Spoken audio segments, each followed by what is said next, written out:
August 15 స్వాతంత్ర దినోత్సవ కానుకగా ఆంధ్రప్రదేశ్లో మహిళలు ఆర్టీసీ బస్సుల్లో ఉచితంగా ప్రయాణం చేసే వెసులుబాటు అందుబాటులోకి వచ్చింది. 2024 ఎన్నికల్లో భాగంగా టీడీపీ కూటమి ప్రభుత్వం అధికారంలోకి రాగానే రాష్ట్రంలో ఉచిత బస్సు సర్వీసులను అందుబాటులోకి తీసుకువస్తానని ప్రకటించింది. అనేక దఫాలుగా సమీక్షలు, పరిశీలనలు జరిపిన టీడీపీ కూటమి ప్రభుత్వం ఈ పథకం అమలు చేయడానికి 1.5 సంవత్సరం కాలం పట్టింది. ఈ మధ్య కాలంలో పూర్తి స్థాయిలో మీనమేషాలు లెక్కించడానికే సరిపోయింది. ఇంత చేసినప్పటికీ ఈ పథకం అమలులోకి వచ్చేసరికి పూర్తి స్థాయిలో సమీక్షలు, నిర్ణయాలు జరగలేదనే విషయం స్పష్టమవుతోంది. ఆ విషయాల్లోకి వెళ్లే ముందు 2 విషయాలు ఇక్కడ ప్రస్తావించాలి. రాష్ట్రంలో మహిళలు, బాలికలు, ట్రాన్స్జెండర్లు ఉచితంగా ప్రయాణం చేయడానికి అవసరమైన అన్ని మార్గనిర్దేశాలను జారీ చేశారు. ఇంతవరకు సక్రమంగానే ఉంది. అయితే అంతర్రాష్ట్ర సర్వీసుల పరిస్థితి ఏమిటి అనేది ప్రశ్నార్థకంగా మారింది. దీంతో ఈ ప్రాంతాల్లోని మహిళలకు ఉచితంగా బస్ సర్వీసులో అనుమతించాలా వద్దా అనేది ఇంకా తేల్చుకోలేని పరిస్థితిలో తర్జన భర్జన పడుతున్నారు. ఉదాహరణకి చిత్తూరు జిల్లా కుప్పం సీఎం ఎన్ చంద్రబాబు నాయుడు ప్రాతినిధ్యం వహిస్తున్న నియోజకవర్గం. ఈ నియోజకవర్గానికి చుట్టూరా తమిళనాడు, కర్ణాటక రాష్ట్రాల మొత్తం విస్తరించి ఉన్నాయి. ఇక్కడి నుంచి అంతర్రాష్ట్ర సర్వీసులు కూడా నడుపుతున్నారు. అయితే ఈ అంతర్రాష్ట్ర సర్వీసులు నడిచే మార్గాల్లో ఆంధ్ర పల్లెలు కూడా ఉన్నాయి.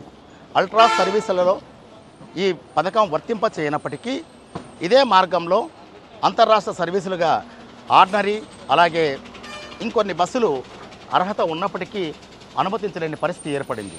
దీంతో తప్పనిసరిగా ఉచిత సర్వీసు అందుబాటులో లేకపోవడం వల్ల కుప్పం నియోజకవర్గం పరిధిలోనే 15 రూట్లలో టికెట్ కొని ప్రయాణం చేయాల్సిన అవసరం ఏర్పడింది. అంతేకాకుండా ఈ మార్గంలో అంటే ప్రధానంగా కుప్పం నియోజకవర్గంలో 4 మార్గాల్లో మాత్రమే మహిళలు ఉచితంగా ప్రయాణం చేయడానికి అవసరం ఏర్పడింది. ఉదాహరణకి కుప్పం నుంచి తమిళనాడులోని కృష్ణగిరి పట్టణానికి 30 కిలోమీటర్ల దూరం ఉంటుంది. ఇక్కడికి అల్ట్రా డైరెక్ట్ సర్వీసులతో పాటు ఆర్డినరీ, ఎక్స్ప్రెస్ సర్వీసులు కూడా నడుపుతున్నారు. ఈ మార్గంలో ఆర్డినరీ సర్వీసుల్లో కూడా మహిళలకు ఉచితంగా ప్రయాణించే సదుపాయం లేకుండా పోయింది.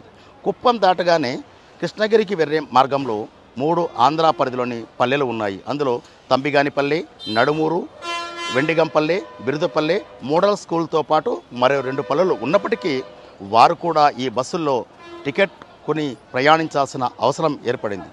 ఇది ఇలా ఉంటే తిరుపతి నుంచి తమిళనాడుకు అంటే చెన్నైకి వెళ్ళే మార్గంలో కూడా ఇదే పరిస్థితి నెలకొంది. ఉదాహరణకి తిరుపతిలో ఆర్టీసీ బస్సు బయలుదేరి సత్యవేడుకు వెళ్ళాలంటే ఊతుకోటకు వెళ్ళాలి. ఊతుకోట అనేది తమిళనాడులోని ఒక పట్టణం. ఈ పట్టణం మీదుగా సత్యవేడులోకి ప్రయాణించాలి. అప్పుడు ఏం చేయాలి? ఈ మార్గ మధ్యంలో ఉన్న పల్లెలు కూడా అంటే ప్రధానంగా మహిళలు, బాలికలు, ట్రాన్స్జెండర్స్ టికెట్ కొనాల్సిన అనివార్యమైన పరిస్థితి ఏర్పడింది. ఇది ఒక చిత్తూరు జిల్లాలోనే కాదు, అంటే చిత్తూరు జిల్లా 3 రాష్ట్రాల కూడలుగా ఉంది. ఇదే పరిస్థితి ఉత్తరాంధ్ర, కోస్తా ప్రాంతంలో కూడా నెలకొన్నట్టు మనకు సమాచారం అందుతోంది.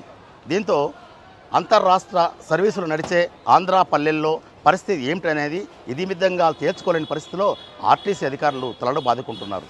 ప్రధానంగా కుప్పం నియోజకవర్గంలో చోటు చేసుకున్న పరిస్థితిపై తీవ్ర తర్జన భర్జన పడుతున్నారు.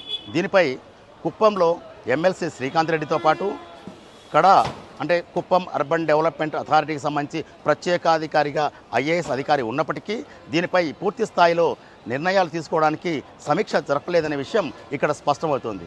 దీనిపై రాష్ట్ర ప్రభుత్వం కానీ సీఎం చంద్రబాబు నాయుడు కానీ ఎలాంటి నిర్ణయం తీసుకోబోతున్నారనేది మనం వేచి చూడక తప్పదు. వీడియో జర్నలిస్ట్ దినేష్ గుణకలతో SSV Bhaskar Rao, federal correspondent, Tirupati Srihari bus stand ప్రాంగణం నుంచి.